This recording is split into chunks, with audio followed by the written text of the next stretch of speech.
합니다. 지금 바로 조국 혁신당에 좀 전에 이제 새롭게 나왔던 같이 6번 김준영 전 국립외교원장 지금 자녀 3명 부인 전부 다 미국 국적이었다라는 이야기가 지금 드러났지 않습니까? 그래 놔놓고 무슨 한미 관계 그다음에 주한미군 철수해야 된다 이런 이야기를 하면서 했잖아요. 저는 아마 조국 혁신당 비례대표 충분히 자격이 있습니다.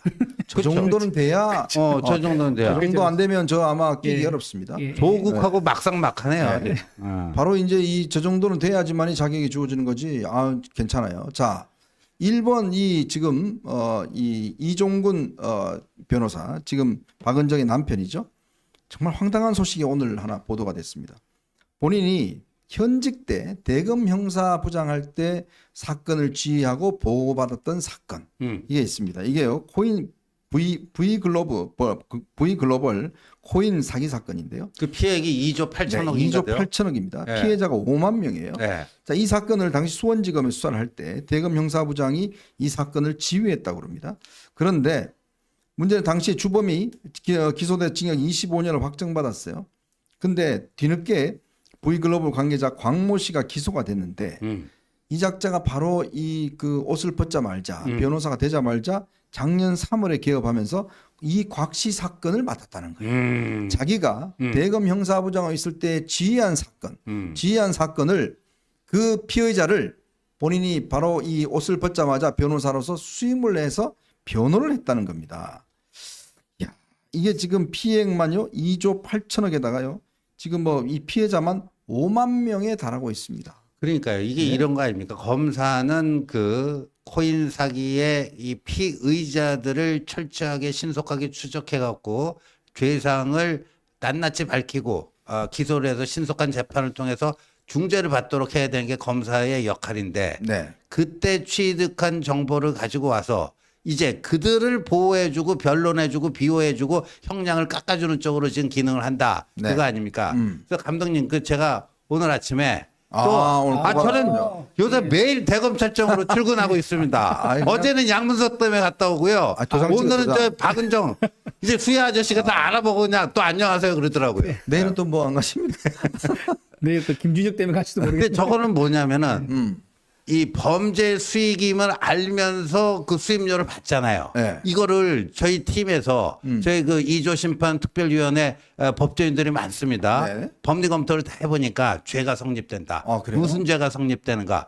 범죄 수익 수수죄. 근데 이거는요.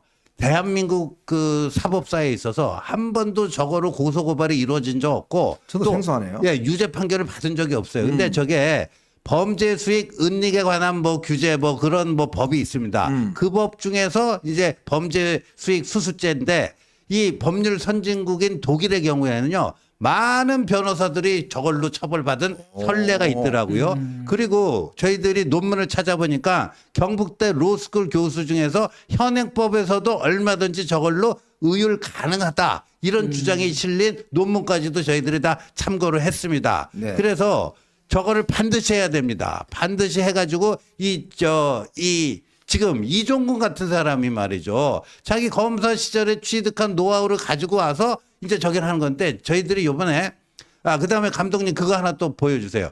오늘 오후 2시에요. 오후 2시에 조국 당사 앞에서 이 다단계 사기 피해자들, 한국 사기 예방 국민회라고 있죠. 네네. 이분들이 저기 한 100명 정도 모였어요. 저도 저 현장에 갔다가 어벤져스 때문에 잠깐 보다가 왔어요.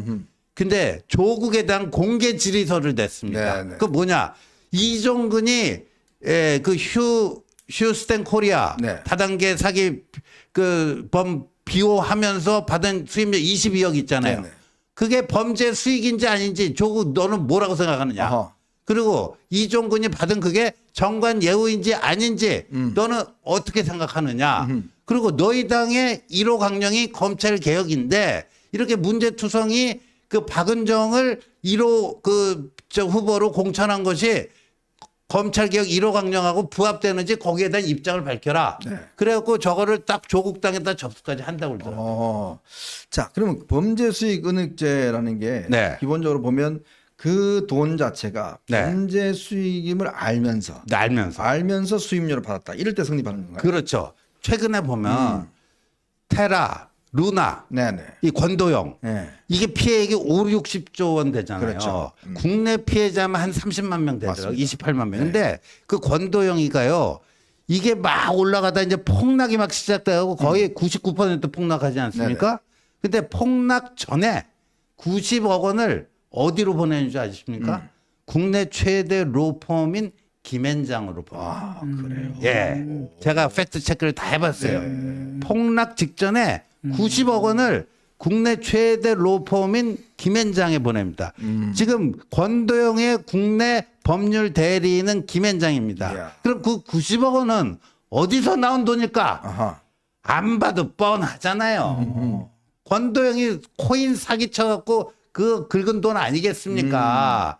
이게 우리 법조 현실이에요. 근데 지금 권도영을 미국으로 보낼지 한국으로 보낼지 이 싸움이 벌어지네요. 근데 권도영은 어디로 가고 싶어요? 한국으로 왜? 결정했죠. 미국으로 가면 저건 종신형이에요. 네네. 한국으로 오면 김앤장처럼 이렇게 해가지고 뭐 하면은 그냥 뭐 몇 년 살고 나. 이게 한국이라는 거예요. 야.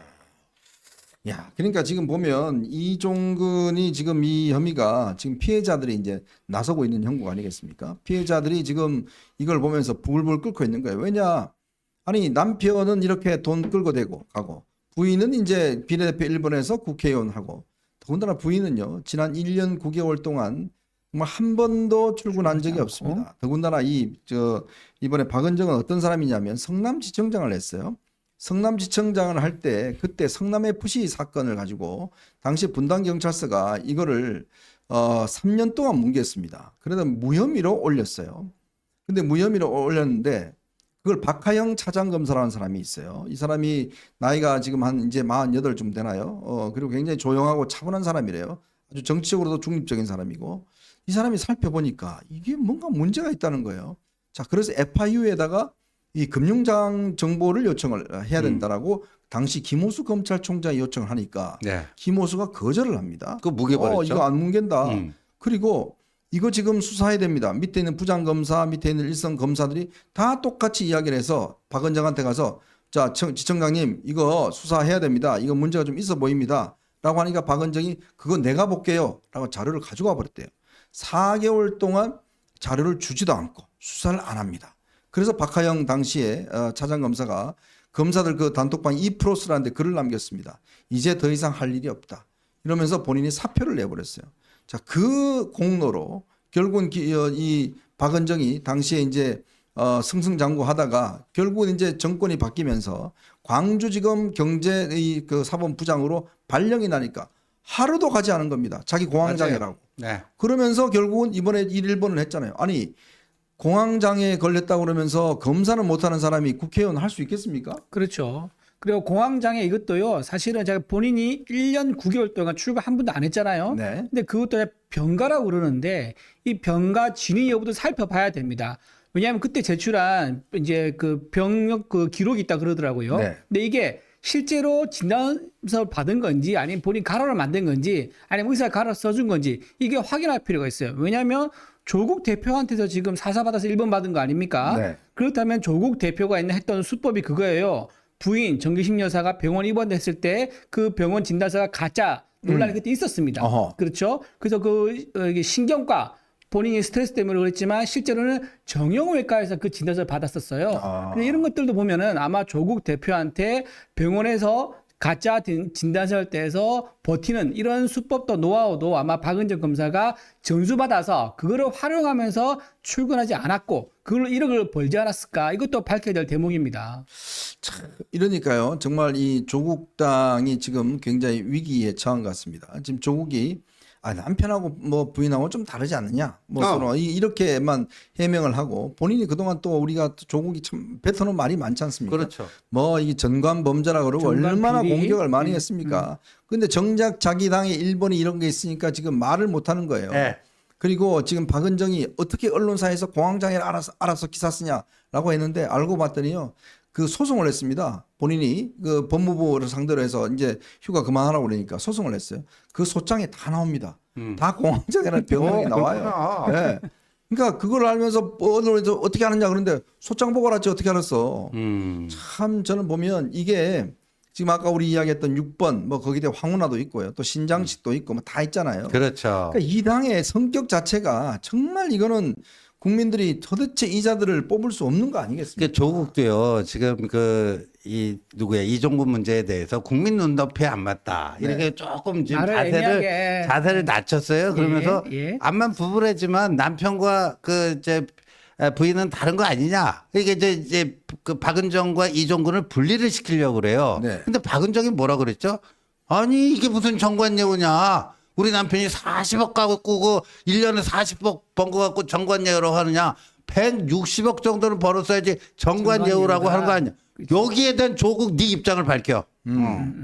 야. 160억이 돼야지만 정관 예우를 할 수 있는 건지 조국 대표가 입장을 밝혀야 됩니다. 그렇죠. 예, 본인이 그걸 가지고 정관 예우가 잘못된 용어다. 정관 범죄, 정관 비리라고 얘기했었거든요. 그리고요, 작년 6월인데요. 조국이요, 전관예우의 유형에 대해서도 아주 소상하게 설명을 했습니다. 맞습니다. 정식으로 계약서를 쓰고 하는 전관예우도 있고, 전화도 계약서를 있죠. 안 쓰고 전화로만 하는 전화 변론도 있고, 뭣도 있고, 그래서 이거를 전관예우라기보다는 전관비리, 전관범죄라고 해야 된다. 아주 훌륭한 말씀을 해놨습니다. 네.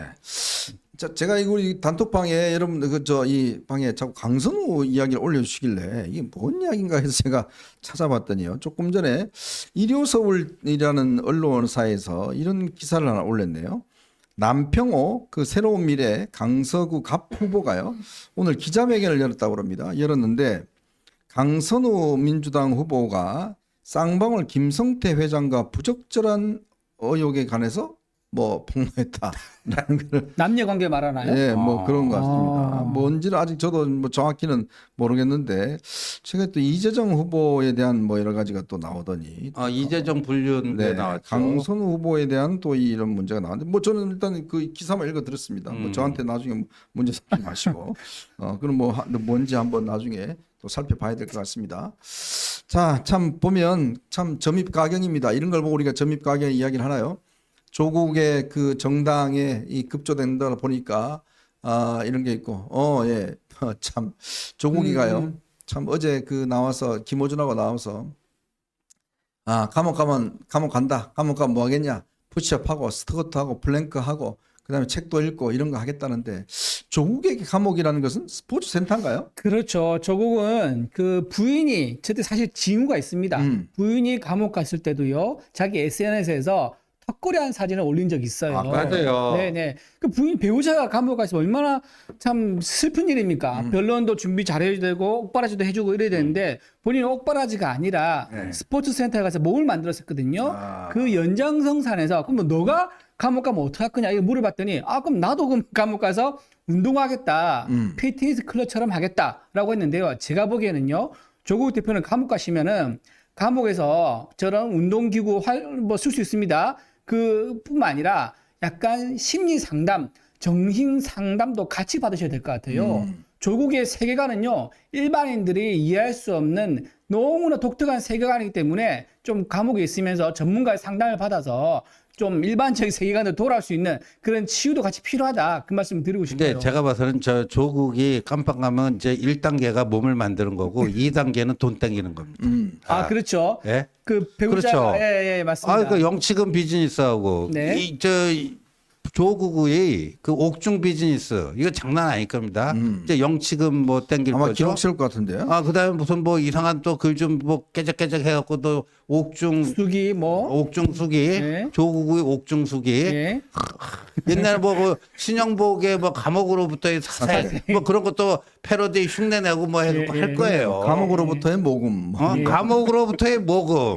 앵벌이는 이렇게 한다. 아주 그냥 부인도 2억 3천만 원인가요? 2억 4천 했죠. 예. 예. 참 오죽했으면 교도관들이 그거 보고 열받아 갖고 제보를 하겠습니까? 진짜 참 예. 이 작자들 보면 진짜 들어가서 또 이 땡길 궁리만 하고 있는 것 같습니다. 진짜 우리 국민들이 정말 이들의 실체 좀 이제 아셔야 됩니다. 저희들이 참 이렇게 이야기를 하시는데 정말 이들의 실체를 명확하게 보셔야 되겠다 이런 말씀을 드리겠습니다. 오늘